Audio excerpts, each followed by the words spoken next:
Hello, everyone, and welcome to the Gruyter Book Talk series. Today with Professor Andrew Orr from Kansas State University. Hello, Andrew. Hello, it's a pleasure to be with you. Thank you to be here, for being here. You are a specialist in modern military history, right, with a focus on 19th and 20th century military identity, women and war. So like a historian of war, women, and politics slash culture. But that's actually not what we're going to talk about today, or what we're going to focus on, because we are here to talk about your latest book, The Gay Girl in Damascus Hoax, which was just published a couple of weeks ago and has marvelously started off our transnational queer history book series. So thank you for that. And congratulations on writing such an amazing book with such an incredible story. I still remember being utterly amazed listening to you telling me about it. We were sitting in your office in Manhattan, Kansas, and I was completely shocked, basically. First of all, that I've never heard about that story before, which I have nobody else to blame for but me. But also that this happened. And the one thing I knew was that this had to get published as soon as possible. So maybe let's start this whole thing off by you telling everyone what the book is actually about, and then what got you interested in the topic and made you write the manuscript, basically. Absolutely. Well, I'll preview the second part by saying I had to write this book for the same reason you were interested in publishing it. The story was just compelling to me. It's like, how could this happen? What on earth is going on? And what does it mean? So what happened? And back in 2011, which from some people's perspective is a long time ago, from my perspective is approximately yesterday afternoon, based on what I normally write about. I mean, there was a Kaiser still in power when I started at the beginning of my first book. Not so much this one. Back in 2011, the Arab Spring was captivating the imagination of the West, which is how Westerners tell the story. The real story is that there are people in the Middle East struggling for independence and autonomy, but Westerners experienced it through their own identity. And in the spring of that year, a new blog started that at first very few people noticed, A Gay Girl in Damascus. As its author was allegedly a woman named Amina Arraf, an American Syrian dual citizen. And she was born in the United States, raised in both Syria and America, a lesbian woman living out in Damascus, an American Muslim who had experienced racism and discrimination after September the 11th. It was a compelling story about personal liberation through self-acceptance. And it to many people seemed a perfect metaphor for the Arab Spring. That self-expression and the assertion of your own rights and identity would lead to liberation and freedom. And this blog took off. She survived an effort to kidnap her by the Syrian regime. Her father confronted the homophobic militiamen who threatened to rape her in the courtyard of their ancient family home. She was, of course, descended from the Caliph Omar, who conquered Jerusalem in the 7th century. So it was a rich, powerful old family, because of course it was. And the story of her father confronting in their bigotry and sending them scurrying from the home went viral in the West. The BBC covered it, Al Jazeera covered it, CNN, the New York Times, The Guardian published several pieces praising her. And then she was kidnapped. And people started trying to find and save the gay girl of Damascus. And that's when the story blew up, because she's a US citizen in Damascus. She has a passport. The US government needs to intervene to protect her. And no one could find a record of her passport. And no one in America said, I'm her family, protect her. Half her family had been in the United States for centuries. Someone was still here. No one appeared on CNN. And the Obama administration had to go looking for her birth certificate because the ironies keep compounding, and they couldn't find her birth certificate. And then people started tracing the internet traces, the ISPs and everything else. And they finally figured out that Amina Arraf, the gay girl of Damascus, Syrian-American, lesbian, dual citizen, at the heart of the Arab Spring, was Tom McMaster, an American progressive activist and academic living in Scotland at the time. This story is too good not to write about. I remember reading about it in the BBC at the time, which is how most people who found out about it knew about it at the time, just the reports of the kidnapping, and thinking, wow, this is interesting. And then, wait, she doesn't exist? But it never really left my mind. I kept thinking about it, and events in the United States and the academy over the next decade began throwing up other examples of Western academics pretending to be people they weren't, from other races and genders and cultures and sexual identities, in order to make political points that mattered to them. And eventually it's decided, I'm just going to try writing about it because there is a war. It's not really central to the story, but there's a war in Syria, and Westerners are understanding it through our own identity. And that doesn't really make for good foreign policy. It doesn't make for a good way to understand the world. And people who see themselves as anti-racist, as leaders in an anti-imperialist movement, who see themselves as fighting for gender equality and equality across sexual identity, are doing things that undermine it and don't seem to even realize it. So I was kind of afraid to write about this because I mainly write about armies, sometimes navies, but mainly armies, during the era of the world wars. I sat down and wrote a draft of this one summer, which is what I tell my grad students not to do with their dissertations, but I did it anyway, and went looking for a publisher. I'm very glad you did all of that. In the book, you tap into so many things that are so important, like the impersonation of other, like you said, gender identities, cultures, races. So you tap into cultural othering. You use that a lot, which I find fascinating as a concept. I always had, especially with Said and everything in the background. But yeah, racism, of course, and queer studies, and particularly the queer studies Bible. Has it been the first time working on this manuscript that you tapped into that, like theories of queer studies at all? It is, to be honest, and it is another one of the things that intimidated me, and that I had to ask some people who are smarter than me for help to try and figure out how to do this, because what I didn't want to do was to behave like the person I'm studying and just assume that, well, I'm a well-educated Western white guy. I can just make it up as I go along. I must know this stuff. So I needed to ask a lot of people for help to try and make this manuscript do what I wanted it to do.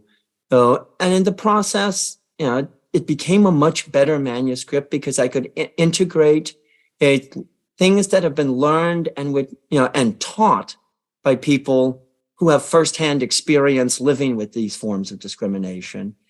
But it also helped me kind of broaden my horizons as a scholar when I study the stuff I normally study. is it really encouraged me to think about military identity and gendered military identity in ways that are more plural and more complex because of my experience and having to actually learn new forms of theory and new perspectives on the world. Sort of like I hope the authors of those theories intended that people would learn from them and use them in ways that they themselves didn't. Yes, hope. One would hope. Yeah. And the concept of Orientalism, because the way you write about that, nobody would assume that you're not an expert on it, because everything works together perfectly well. Of course, have you been interested in that concept before and worked on it? Yes, I have. As one of the powerful things about Said's work is that because he exposes a core concept of how people in the West use the East is to understand themselves. It's applicable in a lot of areas that Said himself wasn't looking at. And so I've used Orientalism in the past to understand how, or to study and understand how French leaders understood their empire. How did they view Turkey, Algeria, Morocco in the interwar period? How did they view it during World War I? And with the decline of the Ottoman Empire, the Franco-Turkish War after the end of World War I. So I'd been working with Orientalism for about a decade and a half before I sat down and said, I'm going to write about the gay girl in Damascus. And Orientalism is, in some ways, it's basically a neon sign pointed at Orientalism. In other ways, you can do more subtle things with Orientalism, I found, that I hadn't thought about when I began the study, because it opens up a reality that there are domestic forms of Orientalism inside the United States, Britain, other Western European countries, that affect not just the people I study in the interwar period, powerful government, military, white men leaders, but affect academics, activists who are struggling for equality, but continue to have Orientalist concepts that shape the way they view people outside of their countries, and just as disturbingly, shape how they view some people inside of their own countries.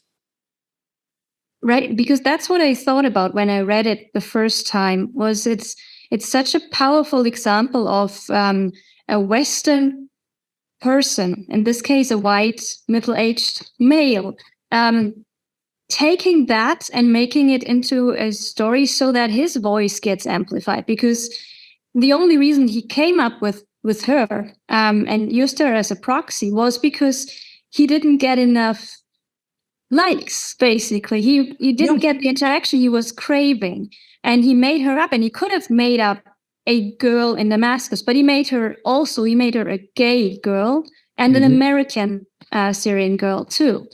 And all of that just to help amplify his own voice. Yes. And thinking he did good too.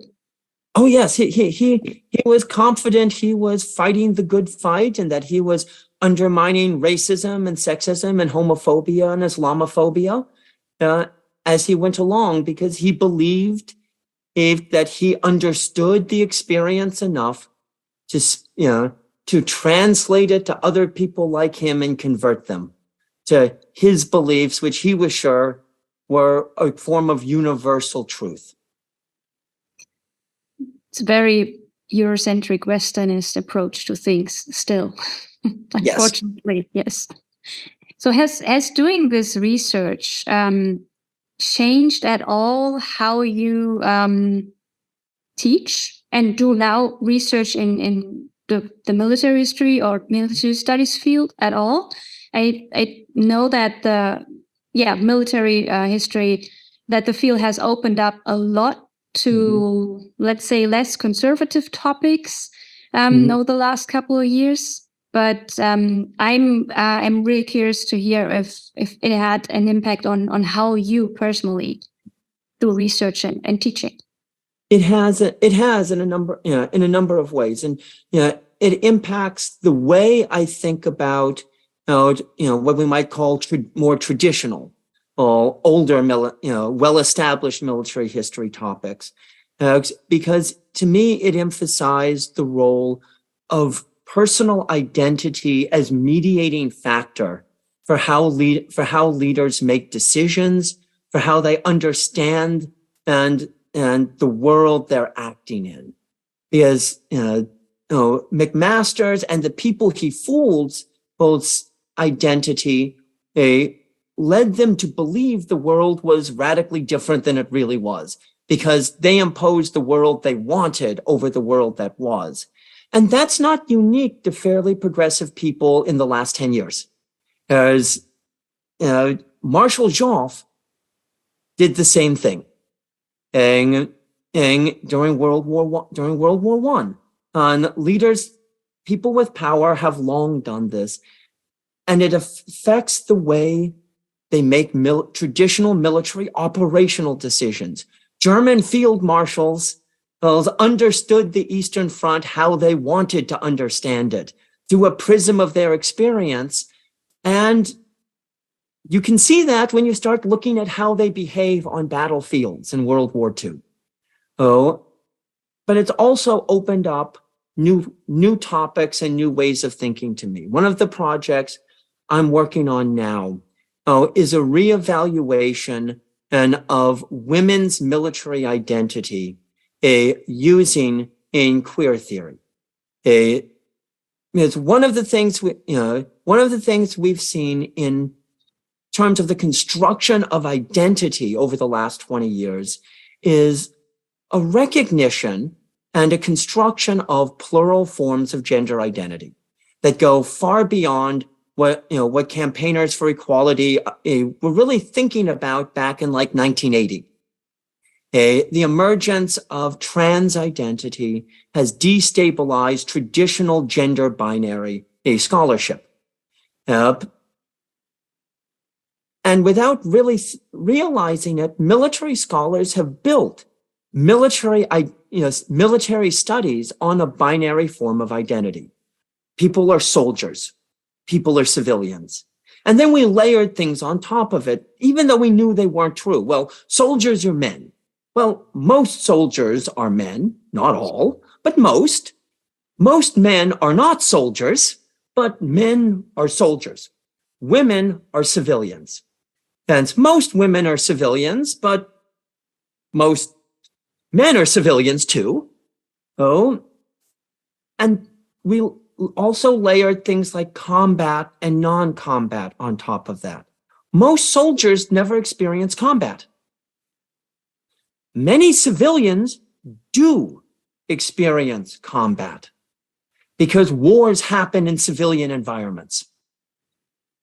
And trans theory is a way to open up how we think about military history by breaking down these binaries as combat, non-combat, civilian, military, male, female, all linked together. A more accurate way to understand war involves assimilating the ideas that queer studies and trans studies have provided, not always in the ways that the people who originated these theories were intending when they originated them, because it opens up a different kind of question set sometimes than what they were looking at. But it assimilates their lessons and opens spaces for the kinds of lessons they wanted to teach within a larger set of new questions that I think are important to scholars of military history, but I think it's important to practitioners of military history, because as a full understanding of how war really works probably makes you better at waging war, I suspect. Indeed, that's why military history is taught in every military academy in the world, because it exposes young officers to the experience of war in the past. If we can do a better job of teaching that by showing a more diverse and complicated experience of warfare, we'll probably make them better at doing their jobs. And the Russian invasion of Ukraine has made clear to a lot of us that we need to help people do a good job of defending countries, because war isn't always about an imperial conflict far away that just needs to be stopped. You just need to convince one government to stop doing something to another. Sometimes you actually need to fight off an enemy that won't be dissuaded politically. That's fascinating to hear. I love that you're working on that because, yeah, of course. I mean, for most things, right? The more you understand about something, the better you get at it. That's, a non-brainer. Should you think? But thinking about it, something like that, do you think that would have been possible 15 or 20 years ago to work on that without facing backlash? I think it would have been a lot harder in military history. It would not have been impossible, but it would have been harder to it would have been hard to connect the different pieces together of the fields. On one hand, trans studies were not new 20 years ago, but the field was far less advanced 20 years ago. It was in an earlier stage where the focus was very much still trying to get exposure for the existence of trans bodies and trans life. And so there are parts of the theory that wouldn't have been available to me 20 years ago because the really smart people who thought them up hadn't done that yet and hadn't published all of it. And people in military history weren't fully open to those fields. And some of the trans and gender fields' understanding of warfare was still often lacking. And they viewed it as war in society where they were going. And so they really, they thought the future was, we are about how societies exist during war. And that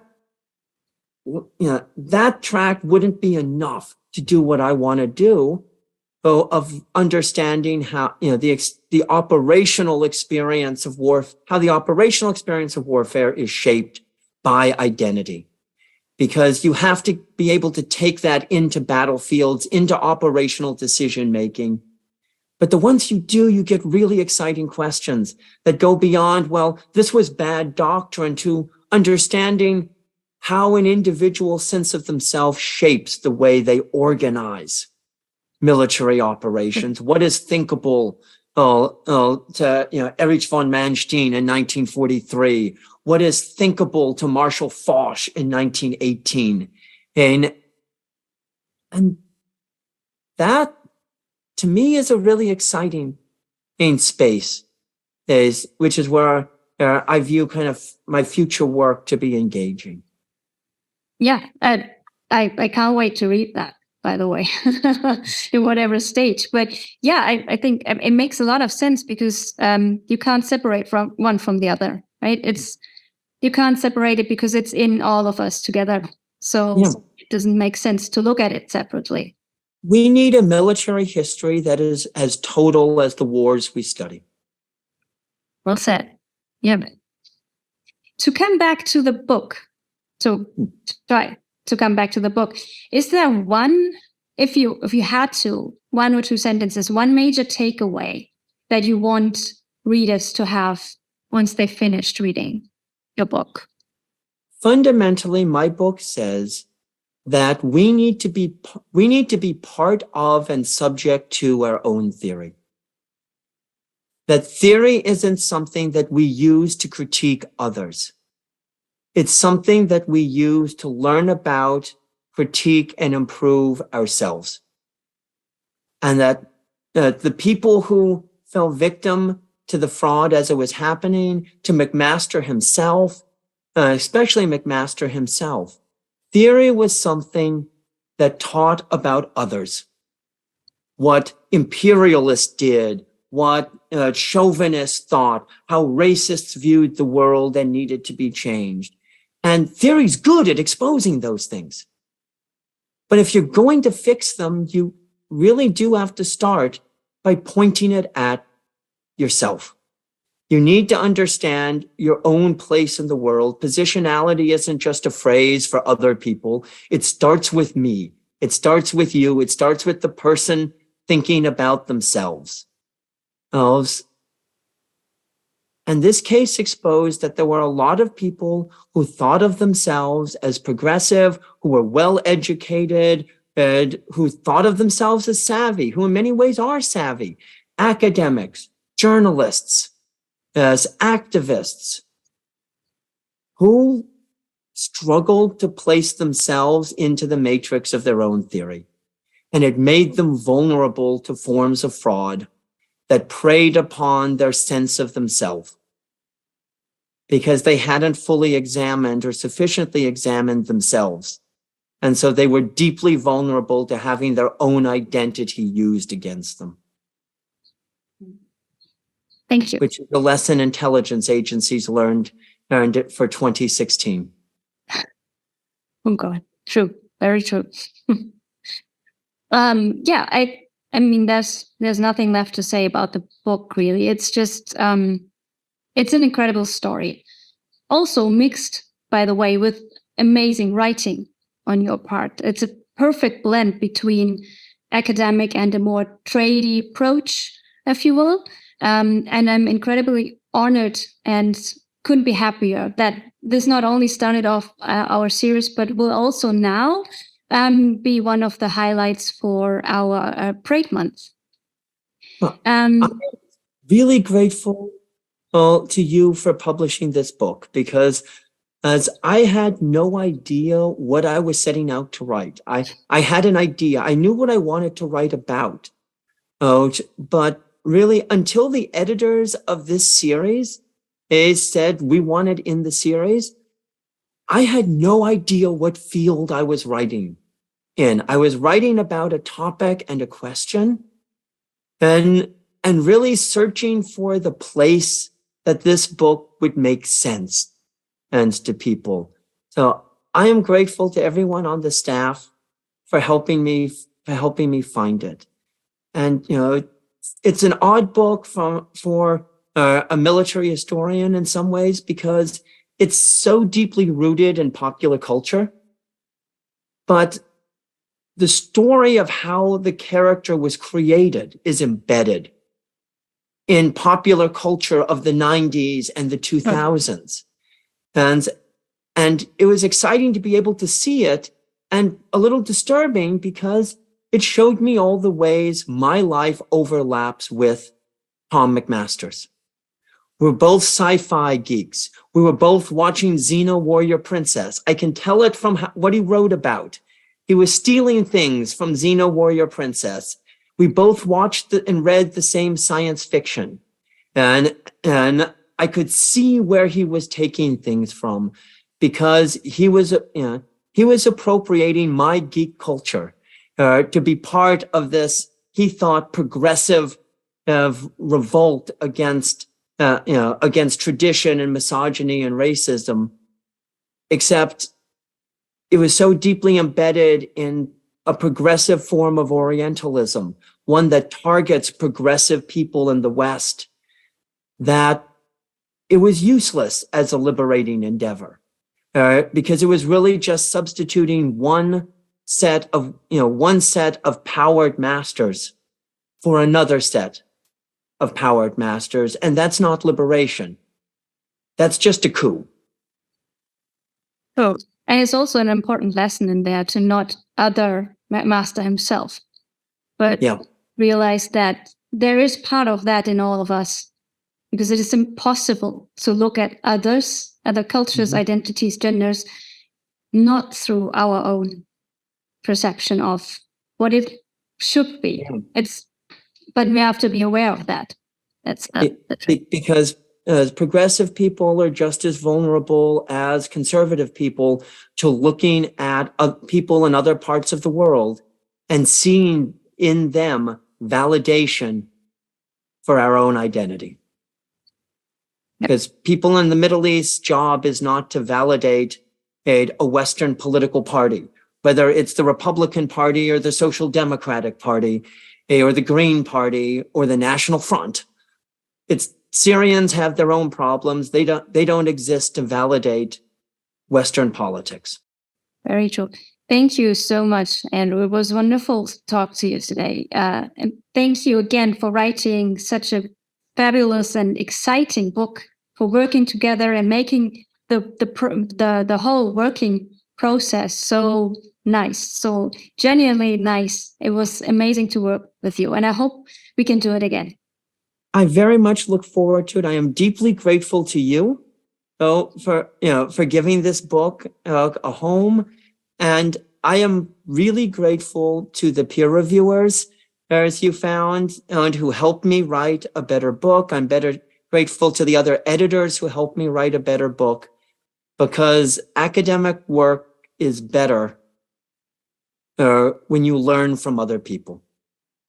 True. Yes. And with that, thank you all for listening, for watching. Have a wonderful rest of the day or night. I don't know when you're watching this video. And goodbye. See you next time.